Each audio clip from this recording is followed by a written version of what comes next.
Hello guys, কেমন আছেন সবাই? আশা করি যে যেখানে আছেন খুবই ভালো আছেন। আজ আপনাদের তৈরি করে দেখাবো পটেটো পিঠা। এটা কিন্তু ঘরে থাকা মাত্র 2টো উপকরণ দিয়ে ঝটপট বাসায় বানিয়ে নিতে পারবেন। না টেনে সম্পূর্ণ ভিডিওটি দেখুন, আশা করি আপনাদেরও ভালো লাগবে। আর ভিডিওটি দেখতে দেখতে কিন্তু অবশ্যই আমার চ্যানেলটি সাবস্ক্রাইব করে আমার পাশেই থাকবেন। পিঠাটা তৈরি করতে প্রথমে নিয়েছি এরকম একটা বলে নিয়ে নেব 1 কাপ পরিমাণ আটা। আপনারা কিন্তু ময়দা দিয়েও কাজটা করতে পারেন। দিয়ে দিব হাফ টিস্পুন কালো জিরা আর পরিমাণ মতো লবণ। আর 1 কাপ আটার জন্য দিয়ে দিব 1 চামচ পরিমাণ তেল। দিয়ে হাত দিয়ে ভালো করে মিশিয়ে নেব। একটু সময় নিয়ে ভালোভাবে কিন্তু কষলে আটাটা মাখতে হবে। মাখা হয়ে গেলে দিয়ে দিব কুসুম গরম দুধ। আপনারা চাইলে কিন্তু নর্মাল পানি দিয়েও কাজটা করতে পারেন, তবে দুধ দিয়ে করলে কিন্তু খেতে খুবই ভালো লাগে। আমি ডোটা দুধ দিয়ে তৈরি করছি। দেখুন মাখতে মাখতে কিন্তু একদম হাতে বা বাটিতে লেগে থাকবে না, তাহলে বুঝতে পারবেন পারফেক্টলি মাখা হয়ে গিয়েছে। আর ডোটা কতটা নরম হয়েছে তা আমি আপনাদের দেখিয়ে দিচ্ছি। এখন উপরে একটি তেল লাগিয়ে নিব, যাতে রেস্টে রাখার পর উপরটা যাতে ড্রাই না হয়ে যায়। এখন ঢাকনা দিয়ে 10 মিনিটের জন্য রেস্টে রেখে দিব। আর এখানে আমি 3টা আলু নিয়েছি। আলুটা আমি আগে থেকে ছিলে নিয়েছি। এখন গ্রেটারের মোটা অংশটা দিয়ে আলুটা আমি গ্রেট করে নিব। আপনারা চাইলে কিন্তু বটি বা ছুরির সাহায্য জিনিসটা একদম চিকন করে কাটতে পারেন, তবে গ্রেটার দিয়ে করলে কাজটা খুবই ইজিলি করা যায়। এখন আমি পরিষ্কার পানিতে আলুটা দিয়ে দিচ্ছি। আর হাত দিয়ে কষলে আলুর গায়ে যে কষটা আছে সেটা বের করে নিব। আমি এভাবে 2-3 বার পানিটা পাল্টিয়ে ধুয়ে নেব আলুটা। এখন চুলায় একটা প্যান বসিয়ে দিচ্ছি। প্যানে দিয়ে দিব 2 চামচ পরিমাণ সাদা তেল। তেলটা গরম হয়ে আসলে এভাবে কড়াইয়ের চারপাশে লাগিয়ে নেব। এখন ফোড়নে দিয়ে দিব হাফ টিস্পুন জিরা। জিরাটা দেওয়ার কারণে কিন্তু পুরটা খুবই সুন্দর একটা ফ্লেভার আসবে। জিরাটা একটু ভেজে নিব। যখন বাজতে খুব সুন্দর একটা ফ্লেভার চলে আসবে, তখনই দিয়ে দিব হাফ কাপ পরিমাণ পেঁয়াজ কুচি। পেঁয়াজটা একটু নেড়ে চেড়ে ভালোভাবে কষিয়ে একটু নরম করে নিব। নরম হয়ে আসলে দিয়ে দিব 2টা কাঁচামরিচ কুচি। কাঁচামরিচটাও পেঁয়াজের সাথে একটু ভালোভাবে মিশিয়ে নেব।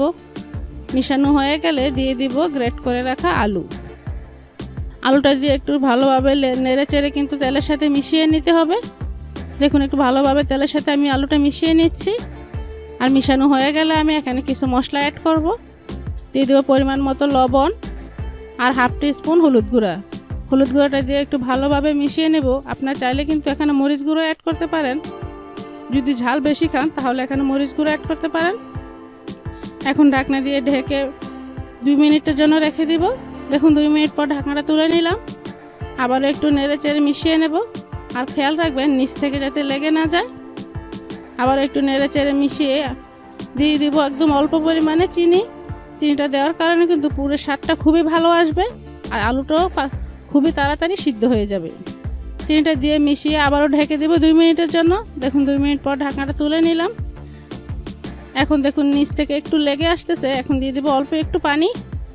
আর পানির পরিমাণটা একদম অল্প পরিমাণে দিবেন, বেশি পরিমাণে পানি এখানে ইউজ করবেন না। পানিটা দিয়ে একটু মিশিয়ে ঢাকনা দিয়ে ঢেকে আবারও 1 মিনিটের জন্য রেখে দিব।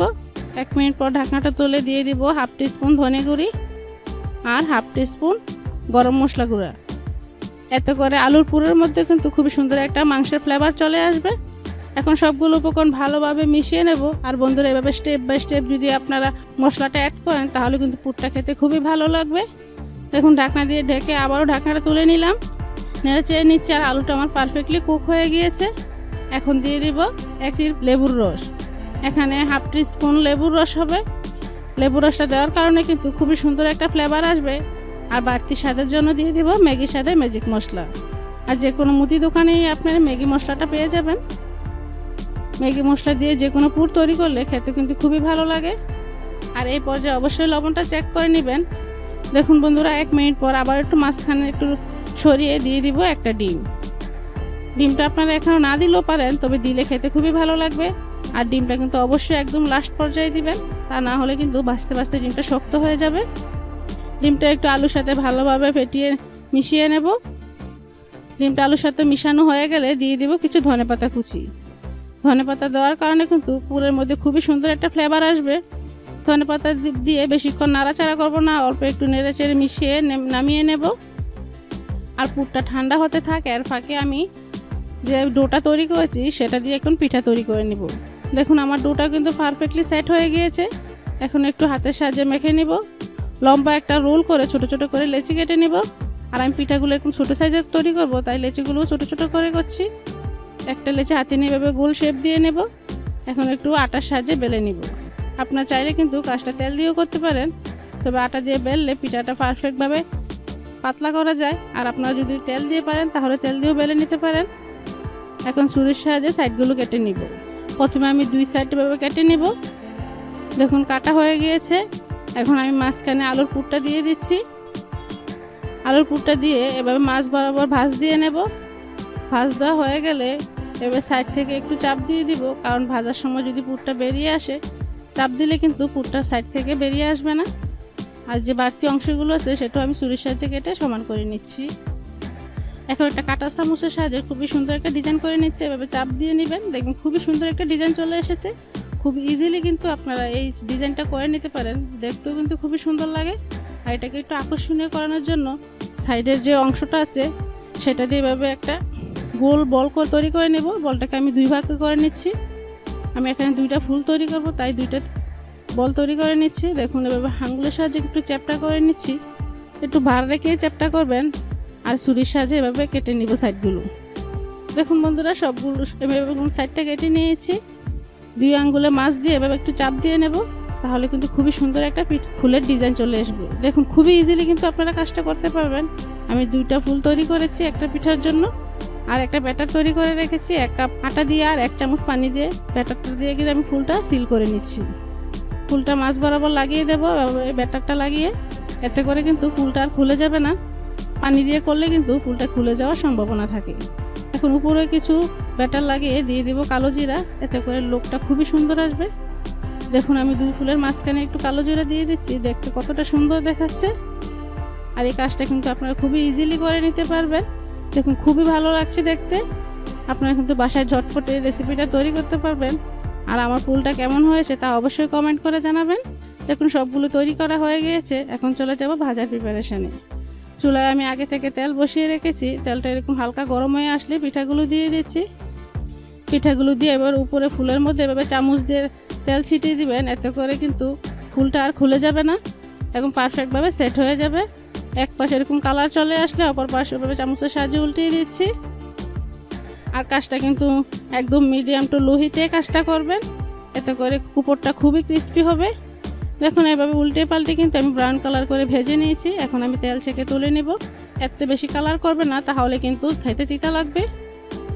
একইভাবে আমি বাকিগুলো ভেজে নিচ্ছি। দেখুন আমি কিছু ফুল চারাও তৈরি করছি, আপনারা কিন্তু এভাবে ফুল চারাও তৈরি করতে পারবেন। তো বন্ধুরা বাজার থেকে এরকম ভাজা পোড়া আইটেম না কিনে খেয়ে বাসায় ঝটপট কিন্তু আপনারা এই আইটেমটি তৈরি করতে পারবেন। একইভাবে আমি উপরে এভাবে তেল ছিটিয়ে দিচ্ছি, এতে করে কিন্তু উপরের অংশটা একদম ফুলে যাবে। এক সাইড ভাজা হয়ে গেলে অপর পাশে এভাবে উল্টিয়ে দিচ্ছি। এভাবে উল্টে পাল্টে কিন্তু একটু সময় নিয়ে ভালোভাবে ব্রাউন কালার করে ভাজতে হবে। দেখুন সবগুলো ভাজা হয়ে গিয়েছে। এখন আমি তেল ছেঁকে তুলে নিচ্ছি। প্রথমে আমি দেখিয়ে দিচ্ছি আমার ফুল ছাড়া পিঠাগুলো, দেখুন কতটা সুন্দর দেখাচ্ছে। আর ফুলওয়ালা পিঠাগুলোও দেখুন কতটা সুন্দর দেখাচ্ছে। আর বন্ধুরা কোন পিঠাটা দেখতে সবচেয়ে সুন্দর দেখাচ্ছে তাও অবশ্যই আমাকে কমেন্ট করে জানাবেন। দেখুন পিঠার লুকটা কতটা সুন্দর দেখাচ্ছে। বাসায় কিন্তু খুবই ইজিলি তৈরি করতে পারবেন। আর আমার ভিডিওটা যদি আপনাদের ভালো লেগে থাকে তাহলে অবশ্যই লাইক কমেন্ট শেয়ার করবেন। আর আমার চ্যানেলটি সাবস্ক্রাইব করে আমার পাশেই থাকবেন। আর বাসায় অবশ্যই একবার হলে ট্রাই করবেন। ট্রাই করে আপনার কেমন হয়েছে তাও অবশ্যই কমেন্ট করে জানাবেন। আর একটা পিঠা আমি ভেঙে দেখাচ্ছি, দেখুন কতটা সুন্দর হয়েছে। এটা খেতেও কিন্তু অসম্ভব মজার, বাচ্চা থেকে বড় সবাই পছন্দ করবে। আজ এখানে শেষ করছি। পরবর্তী ভিডিও দেখার আগ পর্যন্ত সবাই ভালো থাকবেন, সুস্থ থাকবেন। আল্লাহ হাফেজ।